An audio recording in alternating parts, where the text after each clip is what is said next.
नमस्कार, आप देख रहे हैं TV24 और मैं हूं आपके साथ अनन्या मिश्रा। गेहूं के खेत में गेहूं की पक्की फसल की कटाई के दौरान एक किसान के बच्चे को दिखी मानव की खोपड़ी। धड़ सर मिलने से मचा हड़कंप। सूचना मिलने पर मौके पर पहुंची पुलिस और पुलिस के अधिकारी पुलिस की सूचना पर मौके पर पहुंची फॉरेंसिक टीम ने खेत में पड़े मिले सर को जांच के लिए भेजा। घटना की जानकारी मिलते ही घटनास्थल पर मौके पर पहुंची पुलिस अधीक्षक चारू निगम ने घटना की पूरी जानकारी बताया। ये थाना फफूंद क्षेत्र में रामनगर भैसौली गांव पड़ता है। ये बुंदेलखंड एक्सप्रेस से एकदम सटा हुआ है। इस पे आज अभी कुछ देर पहले सूचना मिली थी कि एक ह्यूमन स्कल मतलब जो मुंडी होती है वो मिली है। उसको आके देखा गया तो उससे कुछ 10 फीट और मतलब कई फीट दूर पे कुछ महिला के कपड़े मिले हैं और बाल मिले हैं। अब काफी दूर दूर चीजें पड़ी हैं, कितना पुराना है उसको एस्टिमेट करना पड़ेगा। इसके अलावा मानव शरीर का और कोई अंग बहुत नहीं मिला है, केवल मुंड और नीचे का जबड़ा मिला है। तो इसको भी फील्ड यूनिट मौके पे आ गई है। सारे जो एविडेंस मिल रहे हैं उसको कलेक्ट किया जा रहा है। औरैया में साल 2024 के लोकसभा चुनाव को लेकर बीजेपी के प्रत्याशियों द्वारा चुनाव मैदान में कूद पड़े हैं, जहां पर बीजेपी सांसद इटावा लोकसभा प्रत्याशी की अगर बात कही जाए तो उन लोगों ने लगातार बैठक वहां पर शुरू कर रहे हैं और लगातार अगर भाजपा के किए कार्यों की बात कही जाए तो भाजपा के किए कार्यों को गिना रहे हैं। प्रत्याशी रामशंकर कठेरिया द्वारा 2024 के लोकसभा चुनाव को लेकर लोगों से संपर्क भी कर रहे हैं। वहीं अजीतमल क्षेत्र में जनता को संबोधित किया जा रहा है। रामशंकर कठेरिया द्वारा सरकार की योजनाओं को गिनाने में लोकसभा को लेकर लोगों से संपर्क किया। वहीं अजीतमल क्षेत्र में लगातार वो लोगों को संबोधित कर रहे हैं। औरैया जिला न्यायालय के पोक्सो एक्ट कोर्ट ने रेप के बाद हत्या करने के आरोपी को फांसी की सजा सुनाई है। यह फैसला 10 महीने के भीतर कोर्ट ने सुनाया है, जहां दिबियापुर थाना क्षेत्र के तयापुर गांव के रहने वाले रोहित के घर घूमने आई साली, जिसकी उम्र महज 10 साल की ही थी, उसके साथ रेप किया और बाद में उसकी गला दबाकर हत्या कर दी। आरोपी को मौके पर गिरफ्तार कर लिया गया, जहां उसे जेल भेज दिया गया। आरोपी को सजा दिलाने के लिए आरोपी की पत्नी ने भी बयान कोर्ट में दिया, जिसके बाद पोक्सो एक्ट के रोहित नाम के आरोपी युवक को फांसी की सजा सुनाई गई। ये घटना दिनांक 30/5/2023 की है। थाना दिबियापुर के अंतर्गत ग्राम तैयापुर है, वहाँ की ये घटना बताई जाती है कि वादी मुकदमा जो है उसकी वहाँ बड़ी लड़की की वहाँ ससुराल थी। उसकी छोटी बेटी जो है वो वहाँ उसी गांव में आई हुई थी, जिसकी उम्र 10 वर्ष थी, अबूझ बालिका थी। उसके साथ रिश्ते में उसका जीजा है रोहित के द्वारा उसके साथ बलात्कार किया गया। उसके बाद उसकी गला दबाकर उसकी हत्या कर दी गई। यह रिपोर्ट थाना दिबियापुर में वादी मुकदमा द्वारा पंजीकृत कराई गई थी, जिसमें विवेचना के दौरान साक्ष्य संकलित करते हुए फॉरेंसिक टीम से और ये इसका आरोप पत्र माननीय न्यायालय में प्रेषित किया गया, जिसमें आरोप के बाद यह सजा 9 माह 22 दिन में इस मुकदमे में टोटल ये 9 माह 22 दिन में इस मुकदमे में सजा ये 18 तारीख को इसमें दोषी सिद्ध किया गया है और आज इसमें अभियुक्त को फांसी की सजा सुनाई गई है। भोपाल में मिसरोद इलाके में एक दूसरी कक्षा के छात्र का शव कुएं में मिला। शव मिलने के बाद पूरे परिवार में और पूरे क्षेत्र में सनसनी फैल गई।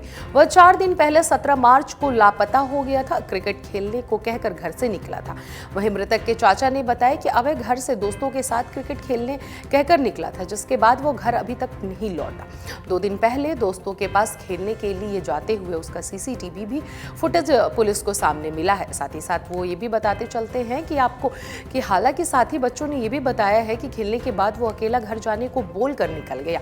बाद में क्या हुआ उसे इसकी जानकारी उन बच्चों को नहीं है। परिवार का कहना है कि वो इकलौता बेटा था। अभय लोधी उसकी एक छोटी सी बहन है। वहीं पिता की बात कही जाए तो मिस्त्री का काम करते हैं। परिवार मूल रूप से विदिशा का रहने वाला है। पिता काम के सिलसिले से करीब 12 साल पहले भोपाल आए। होशंगाबाद रोड स्थित रामलीला मैदान इलाके में उन्होंने अपना निवास बनवाया। बच्चे की मां गिर रही हैं। उनका कहना है कि अभय प्राइवेट स्कूल में पढ़ता था, दूसरी कक्षा की पढ़ाई कर रहा था। बच्चे की मां ने बताया कि वह कुएं में नहीं गिर सकता है, उसकी हत्या किसी ने की है। शव मिलने के बाद परिजनों ने हत्या के आरोप लगाए हैं। बच्चे की बड़ी मम्मी का कहना है कि जिस दिन वह लापता हुआ उसी दिन रात को मिसरोद थाने में शिकायत दर्ज करा दी गई थी, लेकिन पुलिस ने गुमशुदगी दर्ज नहीं की। कहा कि 24 मार्च के बाद आना, तब हम गुमशुदगी की रिपोर्ट दर्ज करेंगे। लगातार बेटे को वो ढूंढ रहे थे उसके बाद से, लेकिन उन्हें उनका बेटा नहीं मिला। हमारी किसी ने मदद नहीं की, पुलिस ने तो ढूंढने की भी कोशिश नहीं की, ऐसा बच्चे की मां का यानी कि बड़ी मम्मी का कहना है। साथ ही साथ आपको बताते चले कि उनका ये भी कहना है कि ऐसे ही हमारा बच्चा कुएं में नहीं गिर सकता है। वहीं अभय की मां का कहना है कि मृतक की मां जो है वो कह रही हैं उन बच्चों से पूछताछ होनी चाहिए जिनके साथ खेलने जाता था मेरा बेटा, शायद उनसे पूछताछ के बाद कुछ पता चल सके। लोकसभा चुनाव 2024 को लेकर समाजवादी पार्टी के प्रमुख अखिलेश यादव ने कार्यालय में अहम बैठक की। चुनाव के उम्मीदवारों पर किया मंथन। वहीं 2024 के लोकसभा चुनाव को लेकर चुनाव की तैयारी भी की जा रही है, जिसमें अभी तक भाजपा की सरकार पर कई सवाल उन्होंने खड़े किए हैं। शिक्षा को लेकर, चाहे आवास को लेकर हो, चाहे किसी भी मुद्दे को लेकर हो, लगातार वो आवाज उस पर उठाते हुए नजर आ रहे हैं। प्रधानमंत्री योजनाओं पर भी कई सवाल उठे। इससे ये भी सवाल उठाया गया कि सारी चीजें तो हर सरकार देती हैं और ये वर्तमान सरकार ऐसी क्या अनोखा चीज दे रही है जनता को। वहीं आज बात कही जाए तो टीवी 24 के हमारे संवाददाता आलोक सिंह ने इसी मुद्दे पर बातचीत की है।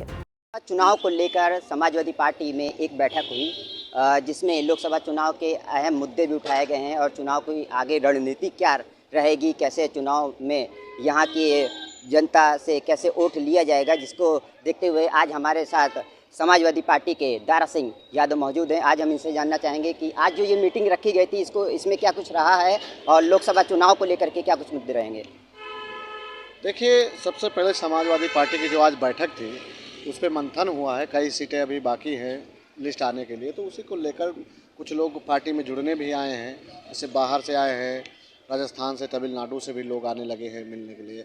आगरा के कुछ प्रत्याशी आए थे, सुल्तानपुर, जौनपुर से भी लोग आ रहे हैं मिलने के लिए। तो ये तो इस समय चुनाव का माहौल है, तो चुनाव को देखते हुए लोग समय के साथ जो जिनका प्रत्याशी का उम्मीद है कि इनके प्रत्याशी मिल जाए, उस सबसे आज बैठक हुई थी। तो इस बैठक में अभी कितनी क्या कुछ सीटों में किसका क्या नाम है, कहाँ से किसके लिए कौन लड़ना चाहिए? देखिए, राष्ट्रीय नेतृत्व का जो है, जब लिस्ट आएगी आप सबको पता चल जाएगा। सबके पास लिस्ट भेजी जाएगी कौन कहाँ से प्रत्याशी होगा, और जो थे वो आप लोगों के सामने आए हैं, कोई छुपा तो है नहीं आपके पास। लेकिन वहीं पे बीजेपी के अगर नेता की बात की जाए तो उनका एकदम साफ कहना है कि समाजवादी पार्टी में जितने भी सांसद विधायक रखे जाते हैं वो यादव जाति के ही लोग को चुना जाता है। ऐसा क्या कुछ है? आप लिस्टें देख लीजिए, कहीं बस 4 यादव के अलावा कोई और नाम अभी आया नहीं है। और क्या कहते हैं, हम यहाँ पे जो है उत्तर प्रदेश की जो मांग है मूल प्रत्याशी को दे रहे हैं ना, इसीलिए वहाँ के लोगों को बुला के पहले पूछा जा रहा है किसको दिया जाए, उस पर चल रही। और भारतीय जनता पार्टी तो जो सत्ता में रही है, अब उनके पास सुना है कि कई जगह प्रत्याशी मना कर दिए कि हम चुनाव नहीं लड़ेंगे क्योंकि हार का सामना करना पड़ेगा, क्योंकि जनता के लिए कुछ किया तो है नहीं, 5 साल से झूठ बोले। इसीलिए वो अपना जो है एजेंडा लेकर नए चेहरे लेके आ रहे हैं। लेकिन वहीं 2024 में जो चुनाव है इसमें जनता के लिए क्या कुछ नए मुद्दे रहेंगे? जनता के लिए देखिए, सबसे पहला काम तो यहाँ शिक्षा, सुरक्षा जो सबसे ज़्यादा होना चाहिए, और स्वास्थ्य। इस पे कभी भारतीय जनता पार्टी ने ध्यान नहीं दिया। ध्यान दिया तो आपको भी पता है कहाँ पे दिया है। तो भारतीय जनता पार्टी के जितने भी नेता हैं इस समय डरे हुए हैं, सहमे हुए हैं, और पीडीए जो है के नारे के साथ इंडिया गठबंधन का जो है 80 में 80 पूरी जीत की समाजवादी पार्टी घोषणा कर रही है। लेकिन भारतीय जनता पार्टी का तो एकदम साफ कहना है कि वो जनता के लिए एक नई योजनाएं लेके आई हैं। सुरक्षा को लीजिए या शिक्षा को लीजिए, तो उसमें भारतीय जनता पार्टी तो एकदम साफ कह चुकी है कि इसमें तो हम बहुत खड़े उतरे हैं और जनता की पूरी तरीके से सहयोग कर रहे हैं। देखिए, आपको बता दें, नरेंद्र मोदी जी ने देखा एक चलाया था मन की बात। तो जो प्रधानमंत्री देश का पद पे बैठक कर मन की बात करे और जनता की न सुने, जनता त्राही तराही कर रही है। आपको हम ज़्यादा दूर नहीं ले जाएंगे। अभी भदोही में क्या हुआ, हत्या हुई। जौनपुर में क्या हुई, हत्या हुई।